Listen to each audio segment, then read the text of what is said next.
ತನಿಷಾ ಅವರು ಅಂತಂದರೆ big boss ಬಗ್ಗೆ ಕ್ವೆಶ್ಚನ್ ಕೇಳಿಲ್ಲ ಅಂದರೆ ಆಗೋದೇ ಇಲ್ಲ. ಸೊ ಈ ಸೀಸನ್ನಲ್ಲಿ ಯಾರು ಫೇವ್ರೆಟ್ ನಿಮಗೆ? ಯಾರು ಚೆನ್ನಾಗಿ ಆಡ್ತಿಲ್ಲ, ಯಾರು ನಿಮ್ಮ ಥರನೇ ಅನಿಸ್ತಾರೆ ನಂದೇ ಕ್ಯಾರೆಕ್ಟರ್ ಇದು ಅಂತ? ಆ ಥರ ಯಾವುದು ಅನಿಸಿಲ್ಲ ನನಗೆ. ಯಾಕೆ ಅಂತಂದರೆ ಒಂದು ಒನ್ ಆ್ಯಂಡ್ ಓನ್ಲಿ ಬೆಂಕಿನೇ ಮತ್ತೆ ರಿಪ್ಲೇಸ್ ಮಾಡೋದು ಕಷ್ಟ. ಅದಲ್ಲದೆ ಕಂಪ್ಲೀಟಾಗಿ ನಾನು ಫಾಲೋ ಮಾಡೋಕ್ಕಾಗಿಲ್ಲ. ಈಗ ಪ್ರೀವಿಯಸ್ ಸೀಸನ್ ಅಂದರೆ ಅಲ್ಪ ಸ್ವಲ್ಪನಾದ್ರೂ ನನಗೆ ಫಾಲೋ ಮಾಡೋದಕ್ಕೆ ಸಮಯ ಸಿಕ್ಕಿತ್ತು. ಬಟ್ ಈ ಸತಿ ನಮ್ಮ ಸಿನಿಮಾ ರಿಲೀಸ್ ಇತ್ತು. ಅದಲ್ಲದೆ ನಮಗೆ ಪ್ರೊಡ್ಯೂಸರ್ ಆಗಿರೋದ್ರಿಂದ ಇನ್ನೊಂದಷ್ಟು business wise also there's a lot of work. So ಹಾಗಾಗಿ ನನಗೆ ಅಷ್ಟು ಸಮಯ ಕೊಡೋಕ್ಕಾಗಲಿಲ್ಲ ಬಿಗ್ ಬಾಸ್ ನೋಡೋದಕ್ಕೆ. ಬಟ್ ಇರೋದ್ರಲ್ಲಿ ಒಂದಷ್ಟು ತುಂಬ ಹೆಸರು ಕೇಳ್ಪಟ್ಟಿರೋವಂಥದ್ದು ಅಥವಾ ನಾವೇನೋ ಸ್ಕ್ರಾಲ್ ಮಾಡಬೇಕಾದ್ರೆ ಹೆಚ್ಚಾಗಿ ನೋಡಿರೋವಂಥದ್ದು of course Gilli, Rakshita, Kavya, Ashwini madam. So like even Abhi is playing good ಅಂತ ಅನಿಸ್ತಾ ಇದೆ. Dhanu is also playing good. So ಎಲ್ರಿಗೂ ಒಳ್ಳೇದಾಗಲಿ, all the very best.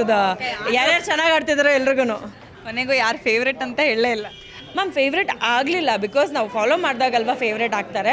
So ನನಗೆ ಫೇವ್ರೇಟ್ ಪರ್ಸನ್ ಅಂತ ಆಗಿಲ್ಲ. ಆ್ಯಂಡ್ ಕೆಲವ್ರು ನನಗೆ ಮುಂಚೆನೇ ಗೊತ್ತಿರೋದ್ರಿಂದ ಲೈಕ್ ಆಲ್ರೆಡಿ ದೆನ್ ಲೈಕ್ ಏನೋ ಐ ನೋ ದೆಮ್ ಪರ್ಸ್ನಲಿ ಅನ್ನೋದ್ರಿಂದ ಹೇಳಿದ್ರೆ ಪರ್ಸ್ನಲ್ ಆಗಿಬಿಡುತ್ತೆ ಅದು ಅಷ್ಟೇ. ಅಂದರೆ ಐ ಥಿಂಕ್ ಗಿಲ್ಲಿ ಅವರು ಪರಿಚಯ, ಧನು ಅವ್ರ ಪರಿಚಯ, ಅಭಿ ಪರಿಚಯ, ಜಾನ್ವಿ ಅವ್ರ ಪರಿಚಯ ಇದ್ದರು.